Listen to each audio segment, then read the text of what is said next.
Ils enflamment les réseaux sociaux, ils deviennent des web humoristes les plus en vue en République du Congo. Nous recevons sur ce plateau Ange Boya Premier, monsieur le procureur, et puis Jojo la légende, qui n'est plus à présenter. Ces deux artistes viennent nous parler de leur passion, aussi passion qui est transformée aujourd'hui en métier. Ange Boya Premier, monsieur le procureur, un plaisir de vous avoir sur ce plateau devant Futur. C'est un plaisir aussi d'être devant vous et d'être sur ce plateau. Vraiment, merci beaucoup. Même si on était venu à la base pour rire, tu as mis la veste, ouais, c'est pas grave. Eh bien, ça ne veut pas dire que le rire exclut la veste ou encore la veste exclut le rire. Moi, je crois qu'on est venu pour se détendre, pour rigoler. Et d'ailleurs, sur ce plateau, on est détendu. On est très détendu, mais tu es en veste. Jojo la légende sur ce plateau également. J'espère qu'on ne me fera pas le même coup que Ange Boya Premier. Non. Pour moi, c'est juste compléter Jojo la légende internationale. Très bien. Voilà. Actuellement, c'est Jojo la légende. Jojo, on est sur un plateau, ça sert à rien de préciser. Vous avez fait le premier Montreux, Afrique. Vous avez fait Paris? Oui, j'étais aussi à Paris, Mantes-la-Jolie, Luxembourg, Allemagne. Par contre, moi aussi, j'ai fait le premier montage Afrique, le casting, mais j'ai échoué. Ben, c'est déjà très intéressant. Oui, bien sûr, on l'a fait ensemble, on le fait même, c'est peut-être les années passées qu'on n'a pas fait, mais sinon on a fait le premier casting ensemble, le deuxième ensemble, le troisième ensemble, et il est parti au niveau du troisième casting. Oui, au niveau du troisième casting. Ouais. Jusqu'à la demi-finale, on dirait. Oui, il est allé en demi-finale représenter le Congo. Je peux parler à ta place. C'est déjà très intéressant, très intéressant. Très intéressant. Très belle carrière. Ma première fois, mon premier voyage à l'international. Oui. Ouais. Moi aussi, j'ai fait un voyage à l'international. Je suis parti à Pointe-Noire. J'ai quitté Brazza pour la première fois. J'étais heureux.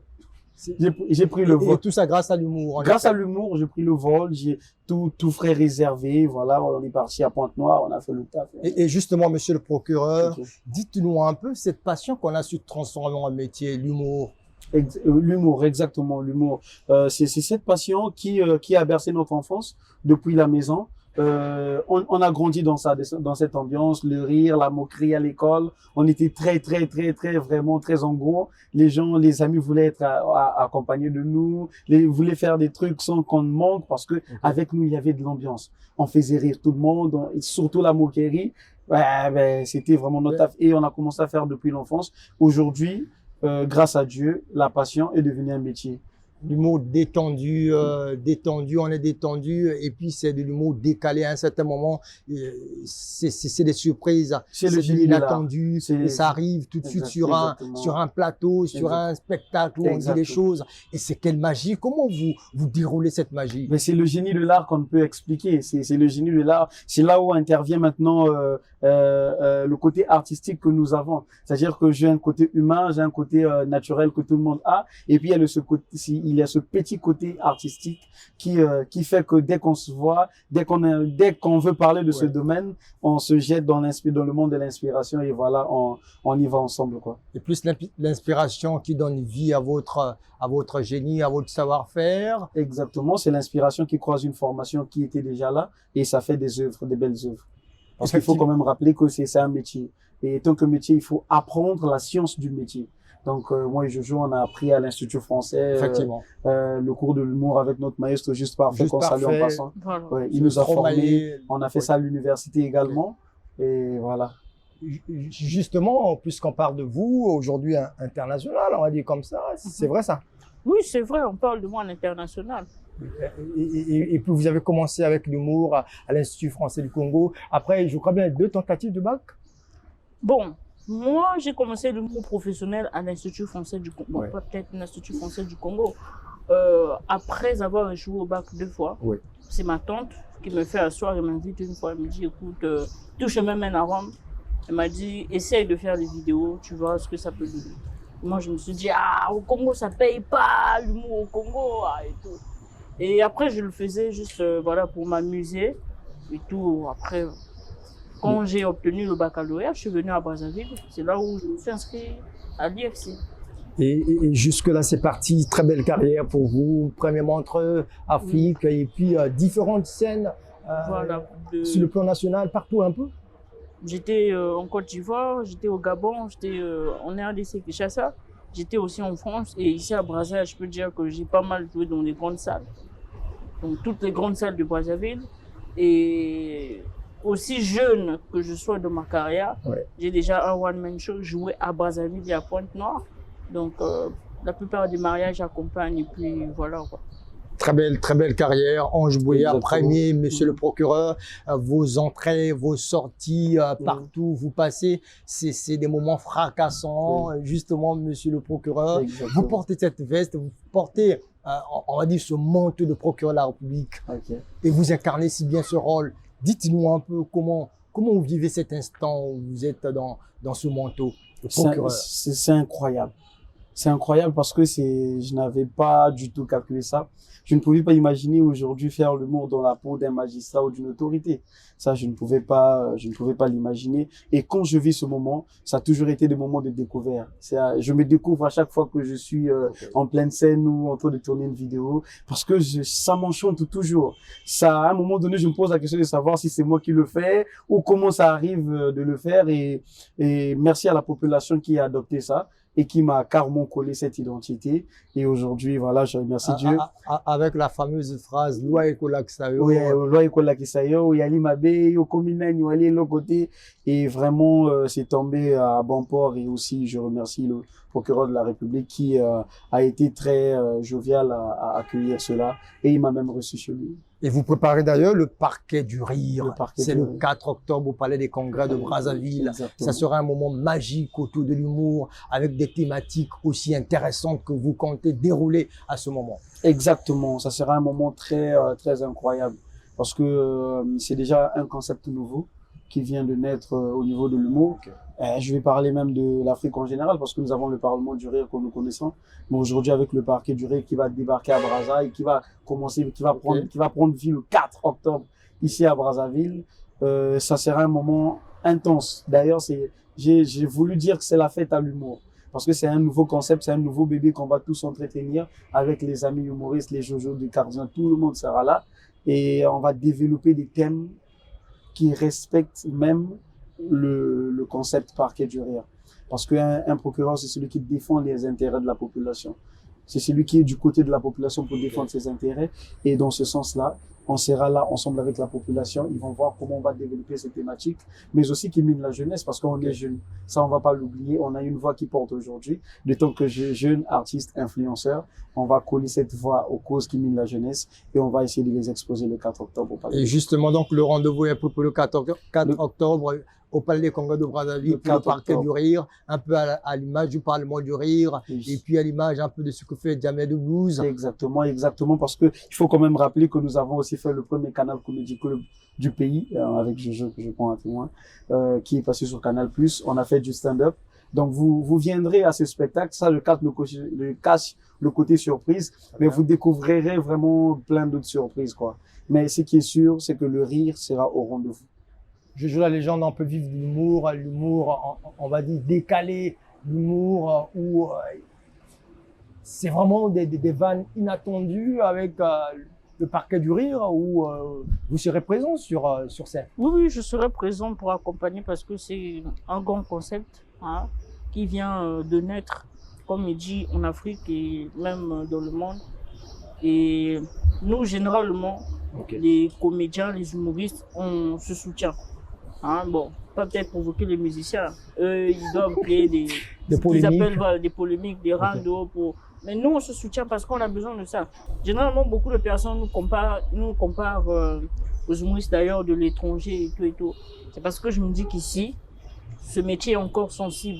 Donc du coup, on doit se soutenir, on doit se donner de la force. Ça, c'est un concept. Je demande à tout le monde, toutes les personnes qui nous suivent, de venir le 4 octobre au Palais des Congrès. Ils vont vivre. C'est quoi? Qu'est-ce qu'on appelle par de l'humour congolais? Le talent congolais. Tu vois?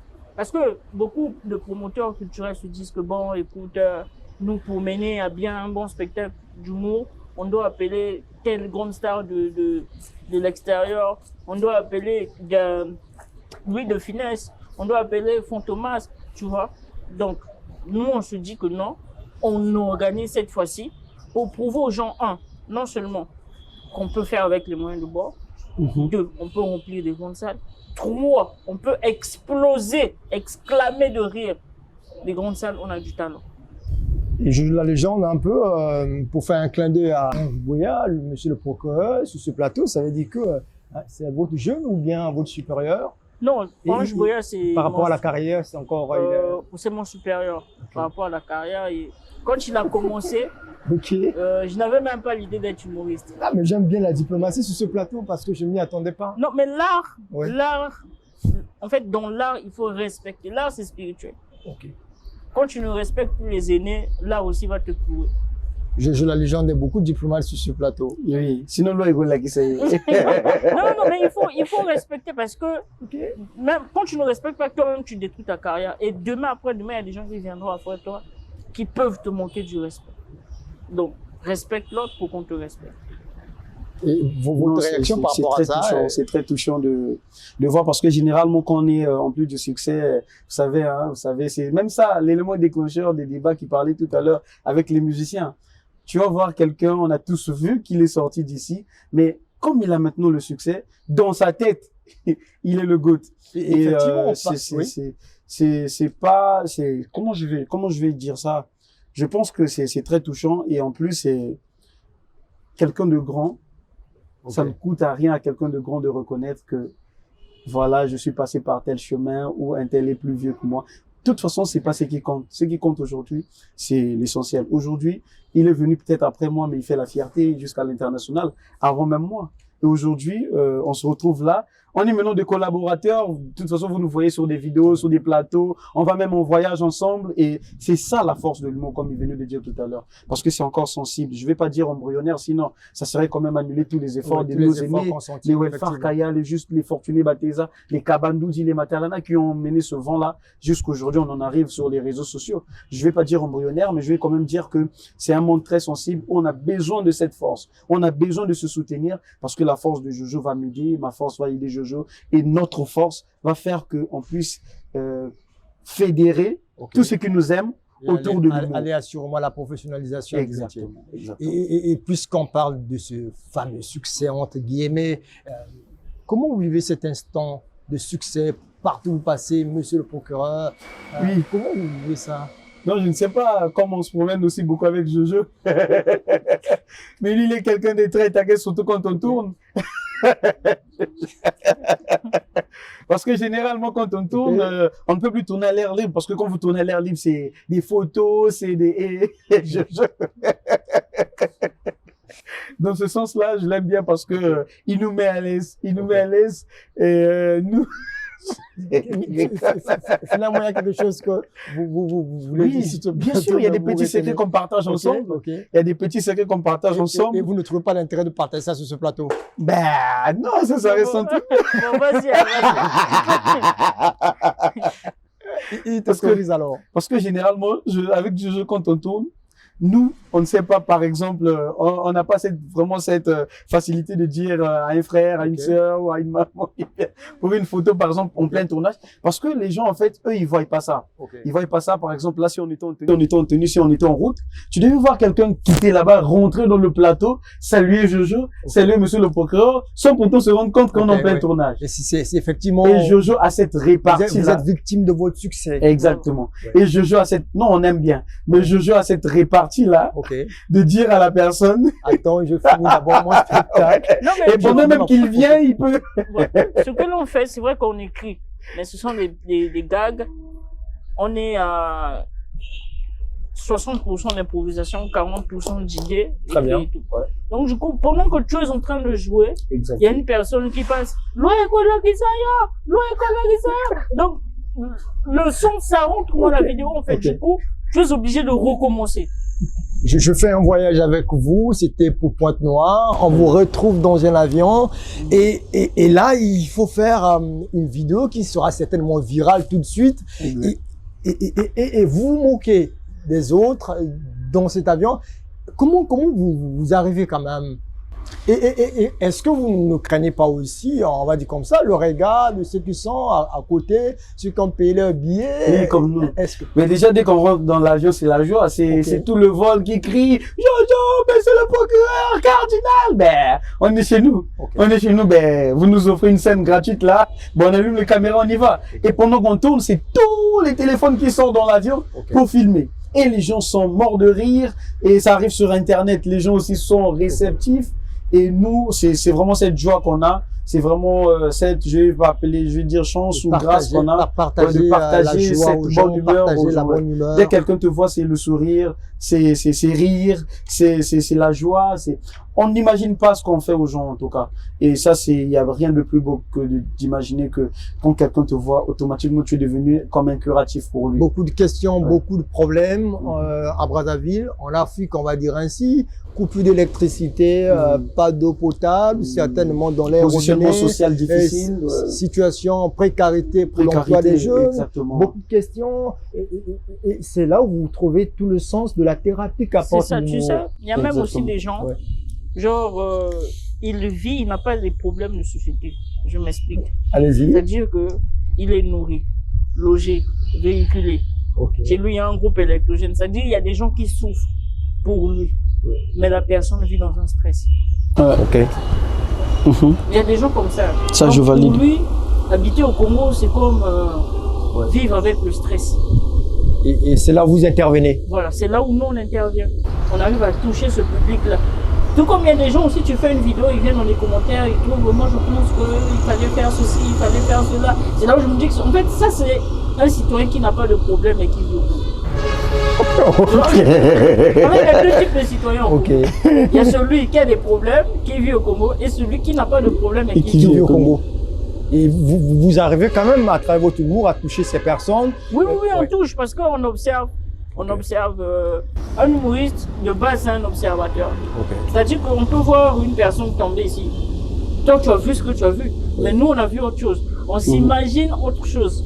On peut te créer de l'imagination. On dit, imagine qu'il était tombé dans de l'eau, imagine qu'il était tombé dans le vide. En fait, ce sont des situations. Ça demande une vraie construction. Voilà. J'ai remarqué quelque chose. Il y a des gens, par exemple, qui viennent en commentaire et te disent que non, je trouve X est plus drôle que toi.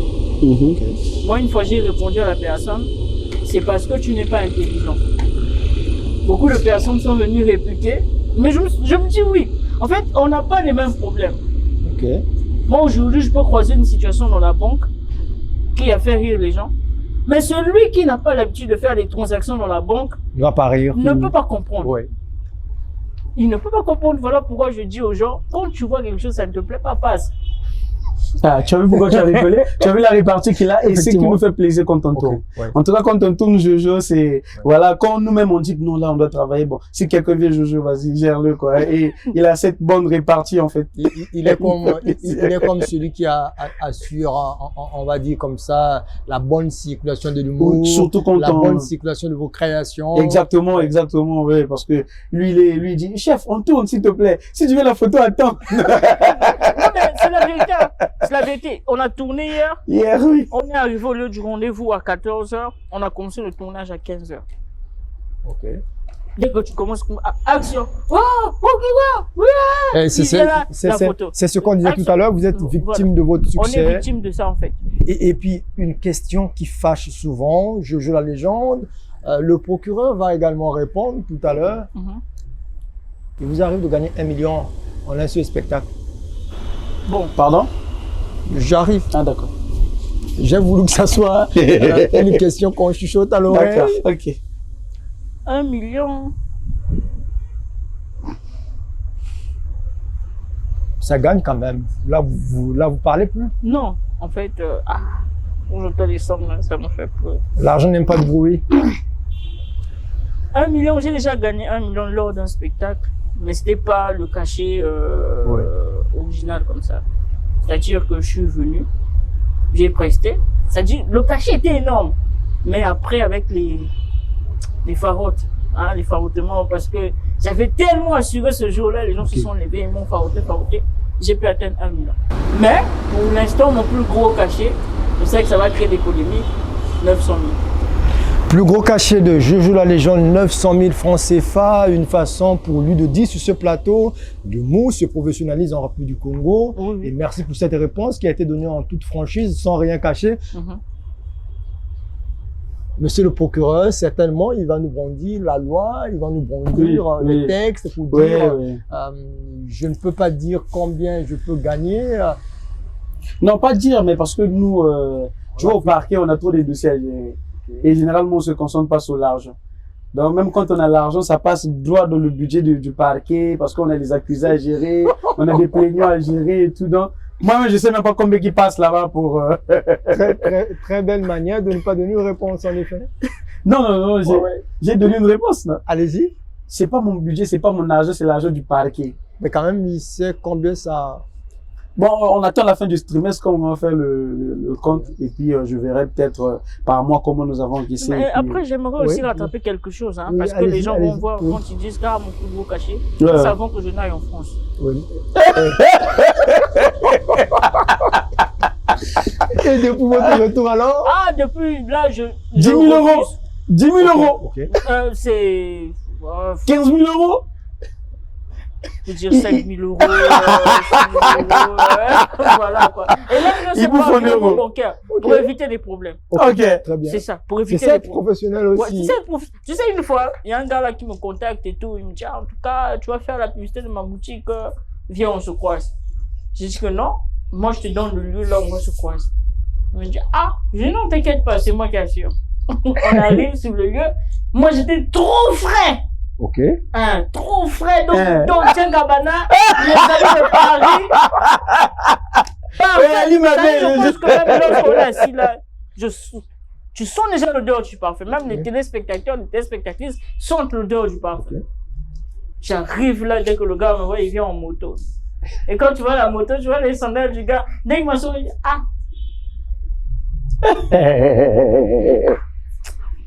il a pour moi, les 50 000 là, tu prends le jeu. En fait, pour lui, il se disait que genre, il allait me payer 50 000 et tout et tout. Ouais. Mais quand il a vu la fraîcheur, il a vu les parfums, il a vu tout ça, là, il est resté tranquille. Il a dit, ouais. Parce que beaucoup de gens sous-estiment l'humour. On se dit que les termes humoristes, donc voilà, les comédiens.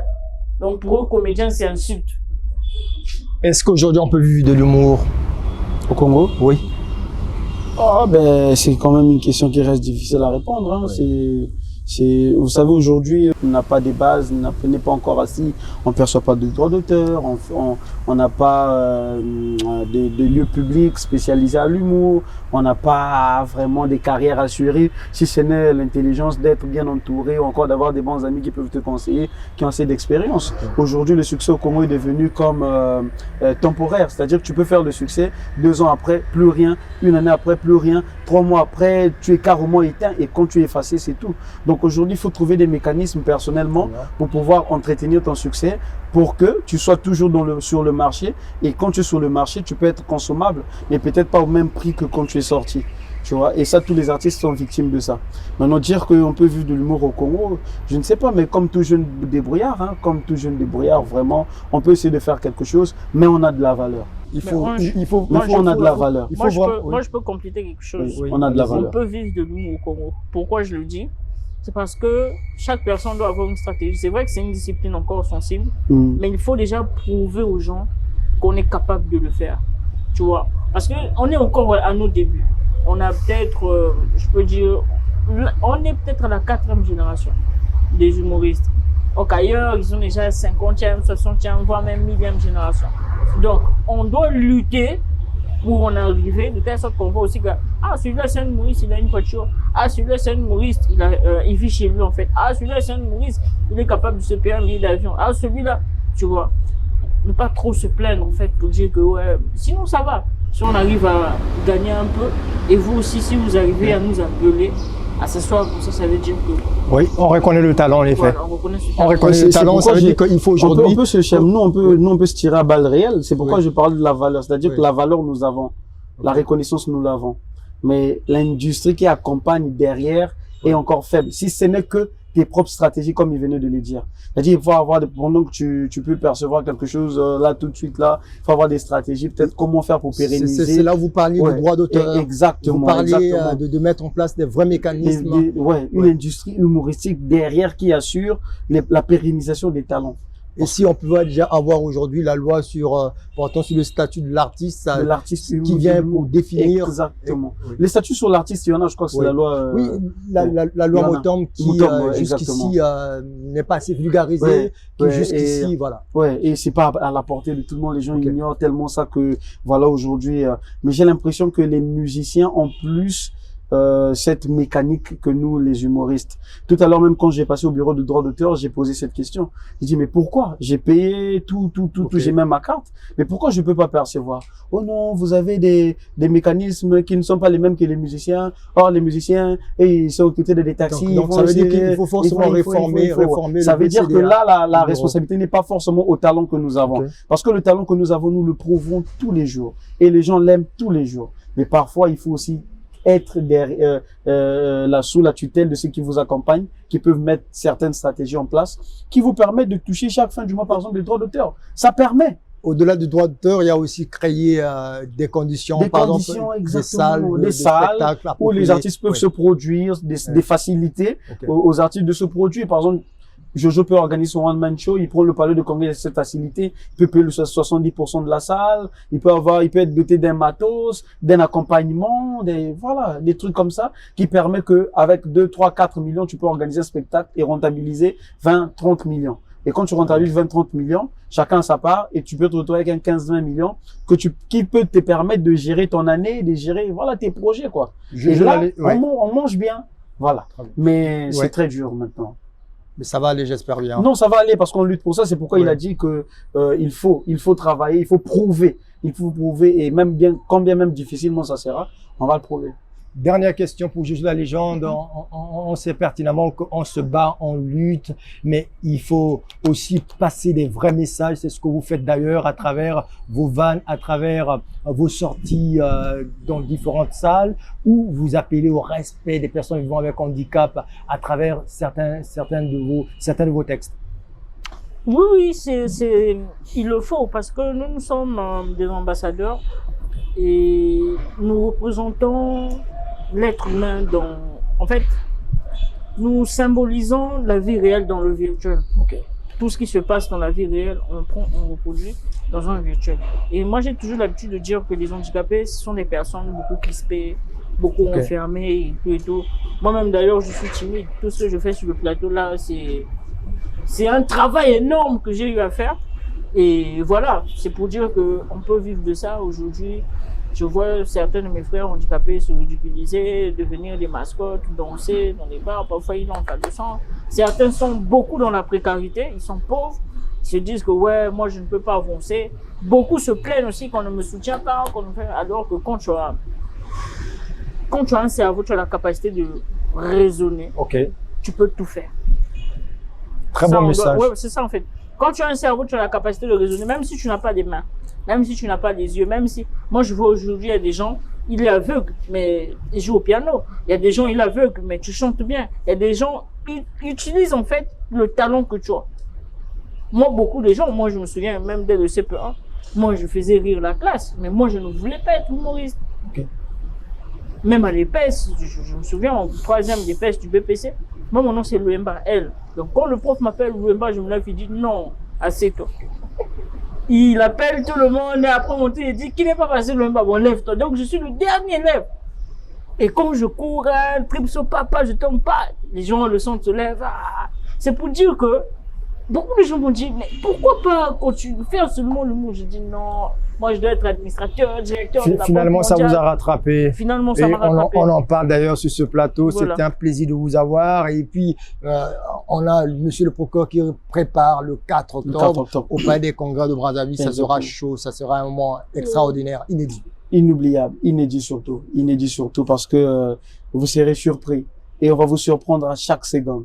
Et ça sera aussi un lieu d'expression, comme on parlait tout à l'heure, on disait que peut-être il faut une machine derrière, mais nous qui avons déjà cette petite visibilité, ça peut-être sera un moyen de découvrir d'autres talents ou encore d'autres frères qui sont déjà dans le domaine, mais qui sont très, très, très efficaces. Et je ne vous le dis pas, je suis bien entouré d'ailleurs. Je suis coaché, le directeur artistique, c'est Monsieur Fortuné Bateza, que vous connaissez bien. Je suis avec Juste Parfait, je suis avec Jojo la légende, Cardinal, je suis avec toute cette panoplie d'humoristes que vous connaissez, tant sur la toile que sur scène.